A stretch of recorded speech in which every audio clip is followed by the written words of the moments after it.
Kaleshwaram project అని కట్టాం. Kaleshwaram project కట్టి మేడిగడ్డ, అన్నారం, సుందిళ్ళ మీరు చూశారు ఏమైపోయిందో, పూర్తిగా కుంగిపోయింది. ఈ మధ్యనే ఉత్తమ్ కుమార్ రెడ్డి గారు ఒక స్టేట్మెంట్ కూడా ఇచ్చారు.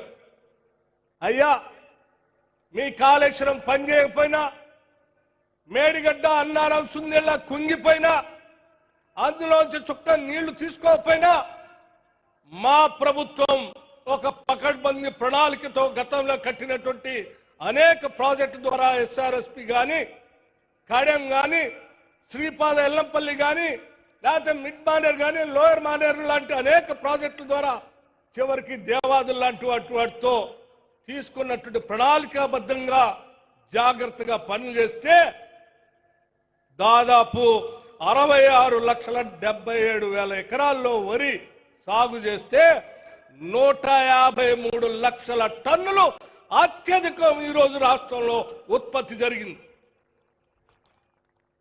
మరి కాళేశ్వరం లేదే, మేడిగడ్డ లేదే, అన్నారం లేదే, సుందిళ్ళ లేదే.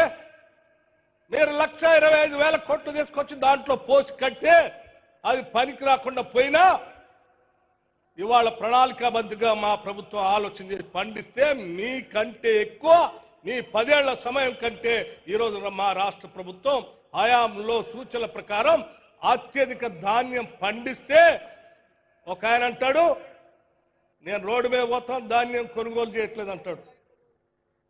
ఎక్కడ ధాన్యం కొనుగోలు చేయట్లేదు?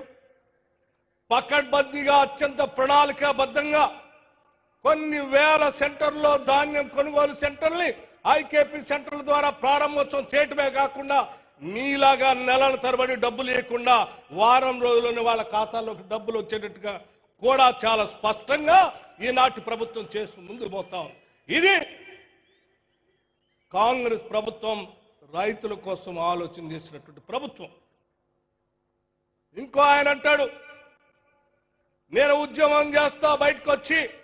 ఏం ఉద్యమం చేసి 10 ఏళ్ల పాటు ₹1,00,000 రుణమాఫీ చేస్తా అని చెప్పి 2014-18 నుంచి 4 దఫాలుగా ఇన్స్టాల్మెంట్లో చేస్తే ఆ డబ్బులు వడ్డీకే సరిపోలే. 2018-2023 వరకు ₹1,00,000 రుణమాఫీ చేస్తామని మాటలు చెప్పేవే తప్ప అవి చేయకుండానే గాలికి వదిలేసిపోయినాం. మేము, మా ముఖ్యమంత్రి గారు, యావత్ రాష్ట్ర మంత్రిమండలి మొత్తం కూడా ఆలోచన చేసి ఆనాటి కాంగ్రెస్ ప్రభుత్వ ఎన్నికల సందర్భంలో మేము ఇచ్చిన హామీ మేరకు తప్పనిసరిగా 2 లక్షల లోపులో ఉన్నటువంటి రైతుల రుణాలన్నింటినీ కూడా మాఫీ చేస్తామని చెప్పి చాలా స్పష్టంగా మాట ఇవ్వటమే కాదు, ఆగస్టు 15 లోపల కల్లా చేస్తానని ముఖ్యమంత్రి గారు మాట ఇవ్వటమే కాకుండా మీలాగా తప్పించుకోవాలి. ఇచ్చిన మాట ప్రకారం మాట తప్పకుండా వెనక్కి తిరగకుండా కేవలం 15 రోజుల్లోనే 18,000 కోట్ల రూపాయలు 2 లక్షల లోపల ఉన్న వాళ్ళందరికీ రుణమాఫీ చేశాం. అరే 15 రోజుల్లోనే ఈ దేశ చరిత్రలో ఎక్కడ స్వతంత్ర భారతదేశంలో ఏ రాష్ట్రంలో కూడా 18,000 కోట్లు రుణమాఫీ చేసిన దాఖలాలు లేవు. మరి మీరు 8 లక్షల కోట్ల రూపాయల అప్పుల భారాన్ని మా మీద వేస్తే కూడా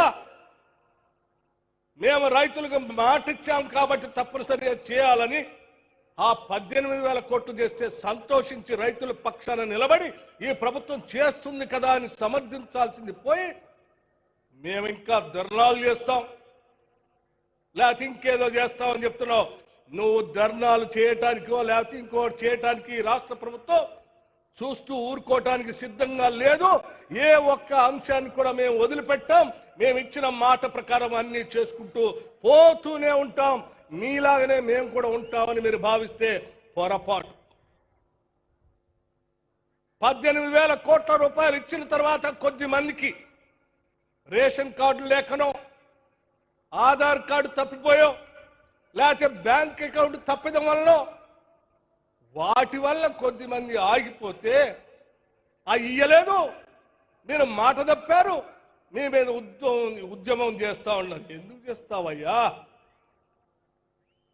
మేమే వదిలిపెట్టడానికి సిద్ధంగా లేవు. మీకంటే ముందే మా వ్యవసాయ శాఖ మంత్రి గారు, మా ముఖ్యమంత్రి గారు రాష్ట్ర ప్రభుత్వ యంత్రాంగానికి ఆదేశాలు ఇచ్చి అలా మిగిలిపోయినటువంటి వాళ్ళు ఎంతమంది ఉన్నారో ఇంటింటికి వెళ్ళి లెక్క తీయండి. వాళ్ళంతా మన రైతు బిడ్డలే, వాళ్ళకు కూడా ఇవ్వాల్సిందే అని చెప్పి కేవలం ఈ 3 నెలల్లో మొత్తం ఇంటింటికి తిరిగి లెక్కలు తెప్పించి ఈ